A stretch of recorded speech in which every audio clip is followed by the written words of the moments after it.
Hello and welcome to another drawing assignment for Mr. Kimball. Today you're going to begin coming up with ideas for a morphed drawing. That is, you're morphing together a combination of inanimate and animate object. That's something that's not alive and something that is alive to make one creature. So you can see in this photo that there are, or in this drawing, that there are bricks and toads. So they're broads. I don't know what you want to call them, but this is kind of getting at the idea. Now our drawing won't be so detailed and shaded. We're going to do a contour line drawing, and I'll show you some examples at the end. So here's another example of a morphed drawing. This is a megaphone and a duck combined. So what is it, a mega duck or a duckaphone? That's kind of fun. So you're going to give it a title and tell me about it. So this would meet the objectives of the assignment, to combine something alive and not alive. Now, are these next pictures, I want you to tell yourself whether they meet the assignment or not. So this is really cool. I like the fish coming from the eye, but it's not really the assignment, because these are two things that are alive. Two things that are alive. So how about this one? This is a violin beetle, or a viol beetle, and you can see that it's a photograph, so it's not a drawing. But this is what you can do, the kind of thing you can do in Photoshop, if you know how to use Photoshop. But we will use that app in another assignment. So this is just a photograph, and you do need a photograph to draw from. So finding a picture of a violin and a beetle would be a good idea. But I do want you to do something original. So this, yes, this would meet the qualifications for the assignment. How about this one? This is a truck with a pencil combined to it. So no, I mean, you could make the argument that that pencil was once a tree and that was alive, but it's no longer living, and it's been altered. Now I want you to use a background. So this head, if it was a head, that would be something alive, right? And buildings on top, that would be unalive. So that would be really great. Now, it has a landscape in the background, and that's what I want you to have, is a landscape in the background that you'll color.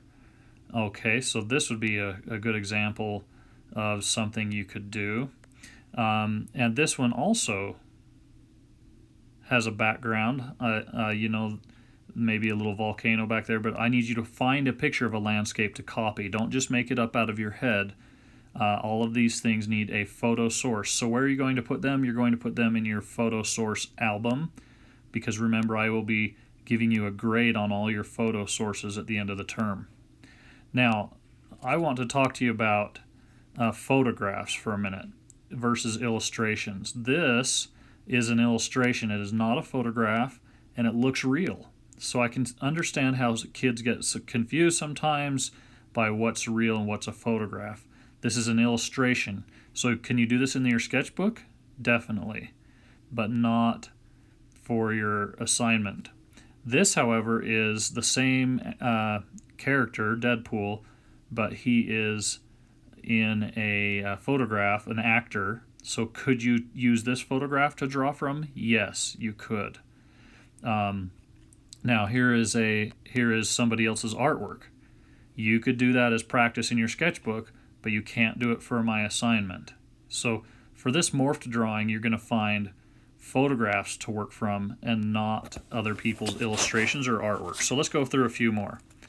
Photograph, illustration.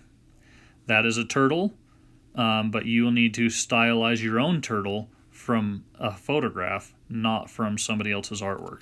Here's a turtle. That would be okay. And there's lots of photographs on the internet that you don't know if they've been photoshopped or not. Is that okay? Well, if they're photoshopped, they're usually using a combination of photos. So you can also combine photos in Photoshop. These are illustrations of snowflakes. there is a real snowflake in a photograph. Okay, so let's talk about contour lines now. Contour line drawing, if you're morphed drawing, your creature is in a line drawing, it's much like a coloring book page. So this is from a place in Buffalo, New York, where they have a canal side. They have this little creature, this girl with a shark head. Now, that has a background, and this creature in the front would be a line drawing. So you're going to use your black marker when you make this contour line drawing. And then actually, I'd like you to color the background, but not your creature. Here's another example of contour line drawing. Coloring books are this way. It has a background with people back there and so forth. But what's happening here is that you lose some details of the car. I know this isn't a creature, but you lose some details of the car here in the foreground. It gets complicated and it gets lost in the background a little bit. So by coloring the background and not coloring the car or our creature, that creates contrast and helps it pop off the page so we can see the difference between the background and our assignment. So that is your morphed drawing assignment, to create a contour drawing and a background using a photograph of a landscape in the background.